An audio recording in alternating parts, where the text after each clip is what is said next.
Cette capsule vidéo porte sur certains problèmes de moulage rencontrés lors du procédé d'injection du caoutchouc et vus sous l'angle du comportement rhéologique du caoutchouc.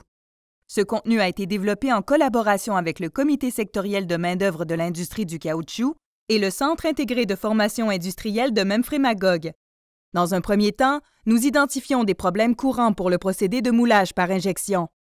Ensuite, nous ferons quelques rappels de notions de rhéologie afin de comprendre le comportement viscoélastique du caoutchouc lors du procédé d'injection. Enfin, nous ferons le lien entre l'approche rhéologique et des pistes de solutions pour régler des problèmes de moulage. L'un des problèmes les plus courants dans un procédé d'injection de caoutchouc est le remplissage incomplet du moule. Il se présente sous diverses formes. Ici, malgré la présence évidente d'un évent, la bordure de cette pièce est incomplète.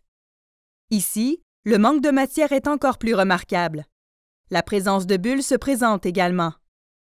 Enfin, les autres problèmes les plus courants sont une vulcanisation non uniforme de la pièce moulée, des défauts de surface comme une pelure d'orange, un déchirement de la pièce lors du démoulage, ainsi qu'une distorsion de la pièce après son démoulage.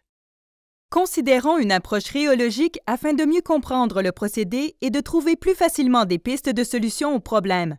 Dans un procédé de transformation des caoutchoucs, nous sommes essentiellement en présence d'écoulements de cisaillement. Ces écoulements de cisaillement peuvent provenir d'un écoulement de traînée causé par un mouvement d'une plaque en contact avec de la matière et d'un écoulement de pression causé par une pression exercée sur la matière. Dans le cas d'un écoulement laminaire d'une matière entre deux plaques parallèles, afin de maintenir une vitesse relative d'une plaque par rapport à l'autre, la contrainte de cisaillement est définie comme la force requise divisée par la surface de l'une des plaques. La vitesse de l'écoulement est exprimée comme la vitesse de changement de la déformation de la matière. Elle est appelée communément taux de cisaillement. Le taux de cisaillement est exprimé par la vitesse relative de la plaque en mouvement divisée par la distance entre les deux plaques. La relation entre la contrainte de cisaillement et le taux de cisaillement dépend de la nature du fluide entre les plaques. Newton a postulé que taux de cisaillement est directement proportionnel à la contrainte de cisaillement lorsque l'on prend la viscosité d'un liquide comme constante de proportionnalité. Toutefois, cette hypothèse est incorrecte en ce qui concerne les caoutchoucs crus ou mélangés selon les procédés où le taux de cisaillement est élevé. Le concept de la viscosité apparente est utilisé lorsque la viscosité est mesurée en fonction d'un taux de cisaillement spécifique. Ainsi, pour un fluide non newtonien, en augmentant le taux de cisaillement, on diminue la viscosité apparente. Le changement de la viscosité apparente en fonction du taux de cisaillement est le plus souvent décrit par la relation de la loi de puissance. Cette loi nous donne une approximation raisonnable du comportement du caoutchouc en régime stable. Selon l'ASTM D5099, la valeur de N est entre 0,18 et 0,33. De plus, en augmentant la température du caoutchouc, on diminue sa viscosité. Le choix de l'instrument de mesure du comportement rhéologique du caoutchouc peut être complexe. Prenons comme exemple le rhéomètre capillaire. Deux procédures existent dans l'ASTM D5099. La procédure A utilise un piston. Cette procédure permet entre autres de déterminer la viscosité apparente, la viscosité corrigée et un taux de cisaillement corrigé. Notons que des facteurs de correction doivent être appliqués, telle la correction de Bagley qui tient compte de la perte d'énergie entre l'entrée et la sortie de la filière, et la correction de Rabinowitz qui ajuste mathématiquement les valeurs du taux de cisaillement pour un fluide non newtonien. Ces données sont utiles pour les tests de contrôle de qualité et le développement des mélanges. Toutefois, il n'y a pas de corrélation directe entre cette méthode et les conditions d'opération en usine.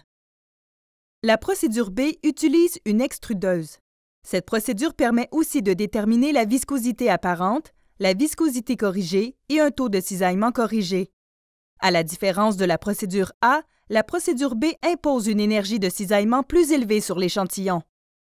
Sur ce graphique, nous observons que le taux de cisaillement du caoutchouc varie en fonction de sa transition de position lors de l'injection.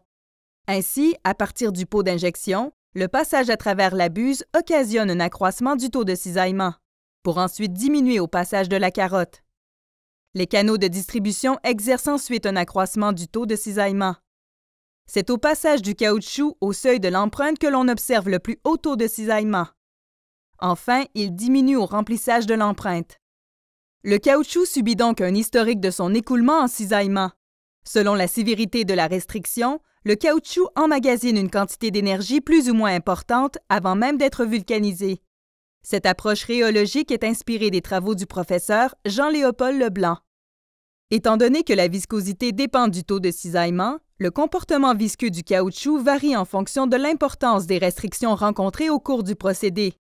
À partir du pot d'injection, la viscosité du caoutchouc baisse au passage de la buse, remonte un peu au passage de la carotte, baisse drastiquement au passage des canaux de distribution, baisse encore plus au seuil de l'empreinte pour ensuite augmenter au remplissage de cette empreinte. En superposant la courbe de température du caoutchouc lors de sa transition, on remarque un accroissement important de la température entre la buse et l'entrée dans l'empreinte. Par cette approche rhéologique, il est facile de saisir l'influence de la conception à la fois pour les composantes de la presse et du moule. Il devient aussi plus aisé de comprendre l'influence des paramètres de contrôle tout au long du procédé d'injection. Un remplissage incomplet d'un moule peut avoir plusieurs causes potentielles. Tenons pour acquis que la conception de la presse et du moule a été faite dans les règles de l'art, que la presse utilisée a la capacité requise en tonnage et en dosage, qu'elle est entretenue afin de s'assurer de la stabilité des pressions d'huile et des voltages pour que d'un cycle à l'autre, les mouvements soient reproduisibles et que les températures ne fluctuent pas, que les dimensions de la buse d'injection, de la carotte, des canaux de distribution et des seuils sont adéquates.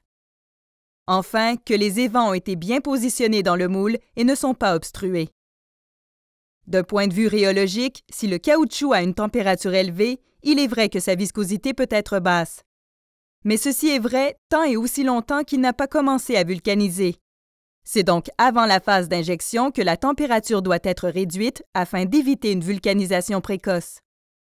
D'un autre côté, si le caoutchouc a une viscosité élevée et que l'on ne désire pas augmenter les températures, augmenter la vitesse d'injection permet d'augmenter le taux de cisaillement à travers tout le processus et baisse la viscosité du caoutchouc. Ceci devrait favoriser le remplissage. Considérons maintenant la présence de bulles dans la pièce moulée. Une cause probable de cette présence pourrait provenir d'une quantité d'air emprisonné lorsque le caoutchouc remplit l'empreinte. Tenons pour acquis que la conception de la presse et du moule a été faite dans les règles de l'art, que les évents ont été bien positionnés dans le moule et ne sont pas obstrués. D'un point de vue rhéologique, une faible viscosité du caoutchouc favorise l'inclusion d'air. Un écoulement rapide du caoutchouc au remplissage de la cavité favorise la présence de trappes d'air. Diminuer la vitesse d'injection, donc le taux de cisaillement, entraîne une augmentation de la viscosité du caoutchouc. De plus, diminuer la pression d'injection permet aussi de baisser le taux de cisaillement et donne le temps à l'air présent dans le moule de s'évacuer avant d'être emprisonné dans le caoutchouc. Ces quelques problèmes vus sous l'angle du comportement rhéologique du caoutchouc, cisaillement, viscosité, température, devraient nous donner le goût d'utiliser ce type d'analyse. Cette approche favorise une meilleure compréhension d'un procédé qui utilise un fluide non newtonien. Ainsi, notre préoccupation serait de déterminer dans quel sens la viscosité et le taux de cisaillement varient lorsque l'on modifie la conception de la presse et du moule, ainsi que les paramètres de contrôle de l'opération d'injection.